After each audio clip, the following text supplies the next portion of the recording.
മാലേഗാവ് സ്ഫോടന കേസിൽ 7 പ്രതികളെയും വെറുതെ വിട്ടു. ബി.ജെ.പി. നേതാവ് പ്രഗ്യാ സിംഗ് താക്കൂറും മുൻ സൈനിക ഉദ്യോഗസ്ഥൻ ലഫ്റ്റനന്റ് കേണൽ പ്രസാദ് ശ്രീകാന്ത് പുരോഹിതും ഉൾപ്പെടെയുള്ളവരാണ് വെറുതെ വിട്ടത്. സ്ഫോടനം നടന്ന് 17 വർഷങ്ങൾക്ക് ശേഷമാണ് ഇപ്പോൾ വിധി വന്നിരിക്കുന്നത്. പ്രതികൾക്കെതിരെ UAPA നിലനിൽക്കില്ല എന്നാണ് കോടതിയുടെ കണ്ടെത്തൽ. ബോംബ് വെച്ച ബൈക്കിന്റെ ഉടമ പ്രഗ്യ ആണെന്നതിന് തെളിവില്ല. ഈ ബൈക്കിൽ നിന്നും ഫിംഗർ പ്രിന്റ്സോ മറ്റേ DNA ഫോറൻസിക് വിഭാഗം ശേഖരിച്ചിട്ടില്ല. പ്രതികൾക്കെതിരെ ഭീകരവിരുദ്ധ നിയമം പ്രയോഗിക്കാനാവില്ലെന്നും കോടതി വ്യക്തമാക്കി. മാലേഗാവിൽ നടന്നത് സ്ഫോടനമാണെന്ന് തെളിയിക്കാൻ പ്രോസിക്യൂഷന് സാധിച്ചെങ്കിലും മോട്ടോർ സൈക്കിളിലാണ് ആ ബോംബ് ഉണ്ടായിരുന്നത് എന്ന് തെളിയിക്കാൻ NIAക്ക് സാധിച്ചില്ല. പ്രോസിക്യൂഷന് ശക്തമായ തെളിവുകൾ കൊണ്ടുവരാൻ കഴിഞ്ഞില്ലെന്നും അതിനാൽ തന്നെ എല്ലാ പ്രതികൾക്കും സംശയത്തിന്റെ ആനുകൂല്യം കോടതി നൽകേണ്ടതുണ്ടെന്നും പ്രത്യേക ജഡ്ജി AK ലഹോട്ടി നിരീക്ഷിച്ചു. മാത്രമല്ല, ഈ സ്ഫോടനത്തിന് 2 വർഷം മുമ്പ് പ്രഗ്യാ താക്കൂർ സന്യാസം സ്വീകരിച്ചുവെന്നും എല്ലാ ഭൗതിക വസ്തുക്കളും ഉപേക്ഷിച്ചിരുന്നുവെന്നും കോടതി കണ്ടെത്തി. 2008 സെപ്റ്റംബർ 29 റമദാൻ മാസത്തിൽ മാലേഗാവിലെ മുസ്ലിം ഭൂരിപക്ഷ പ്രദേശത്തായിരുന്നു സ്ഫോടനമുണ്ടായത്. തെരക്കേരി ജംഗ്ഷനിൽ LML ഫ്രീഡം മോട്ടോർ സൈക്കിൾ സ്ഥാപിച്ച ബോംബ് പൊട്ടിത്തെറിച്ച്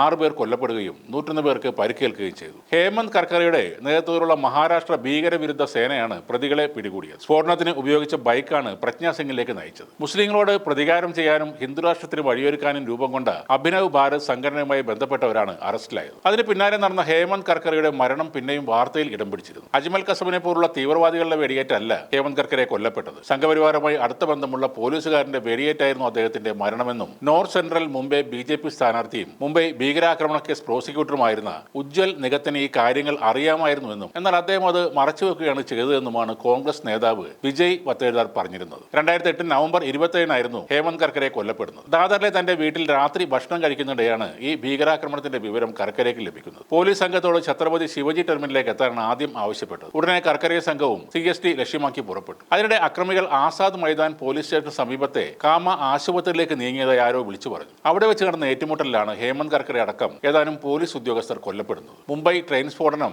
മലേഗാവ് സ്ഫോടനം, സംഝോധ എക്സ്പ്രസ് സ്ഫോടനം, ഹൈദരാബാദ് മക്ക മസ്ജിദ് സ്ഫോടനം, അജ്മീർ ദർഗ സ്ഫോടനം തുടങ്ങി മുസ്ലിം തീവ്രവാദികളുടെ പേരിൽ ചുമത്തപ്പെട്ട ഭീകരാക്രമണങ്ങളുടെ എല്ലാം പിന്നിൽ സന്യാസിമാരും സൈനിക പ്രമുഖരും രാഷ്ട്രീയ നേതാക്കളും അടങ്ങുന്ന ഹിന്ദുത്വ സംഘമാണ് സത്യം വെളിച്ചത്ത് കൊണ്ടുവന്നത് ഹേമന്ത് കർക്കരെയായിരുന്നു. ഈ തീവ്ര ഹിന്ദുത്വ ഗ്രൂപ്പുകൾക്ക് ഇസ്രയേലിലെയും നേപ്പാളിലെയും ചില ഗ്രൂപ്പുകളുടെയും നേതാക്കളുടെയും സഹായം കിട്ടിയതായും കർക്കറെ കണ്ടെത്തിയിരുന്നു. മലേഗാവ് സ്ഫോടന കേസിൽ അറസ്റ്റ് ചെയ്യപ്പെട്ട ദയാനന്ദ പാണ്ഡെയുടെ ലാപ്ടോപ്പിൽ നിന്ന് കിട്ടിയ ഞെട്ടിക്കുന്ന ചില വിവരങ്ങളുടെ പശ്ചാത്തലത്തിൽ ഹിന്ദുത്വ ഭീകര ശൃംഖലയെക്കുറിച്ചുള്ള അന്വേഷണം കൂടുതൽ കേന്ദ്രങ്ങളിലേക്ക് നീങ്ങുന്നതിനിടെയാണ് കർക്കറെ കൊല്ലപ്പെടുന്നത്. ഈ സാഹചര്യത്തിൽ അദ്ദേഹത്തിന്റെ മരണത്തിൽ ദുരൂഹതയുണ്ടെന്ന് അന്ന് തന്നെ പലരും ചൂണ്ടിക്കാട്ടിയിരുന്നു. കർക്കറെ അന്ന് വീട്ടിൽ നിന്ന് പുറപ്പെടുമ്പോൾ ബുള്ളറ്റ് പ്രൂഫ് ജാക്കറ്റ് ധരിച്ചിരുന്നു. അദ്ദേഹം അത് ധരിച്ചിരുന്നത് ടെലിവിഷനിലൂടെ ലോകം മുഴുവനും കണ്ടതാണ്. എന്നാൽ അദ്ദേഹത്തിന്റെ ഭാര്യ കവിത പറയുന്നത് മരണാനന്തരം കർക്കറയുടെ മൃതദേഹം കണ്ടപ്പോൾ ശരീരത്തിൽ ബുള്ളറ്റ് പ്രൂഫ് ജാക്കറ്റ് ഇല്ലായിരുന്നു എന്നാണ്. അതിലെനിക്ക് വിഷമവും പന്തികേടും തോന്നി. ഇതിന്റെ സത്യാവസ്ഥ അറിയാൻ വിവരാവകാശ അപേക്ഷ നൽകി. എന്നാൽ അത് കാണാനില്ലെന്ന മറുപടിയാണ് എനിക്ക് ലഭിച്ചത്. ആ ജാക്കറ്റ് എവിടെ പോയി,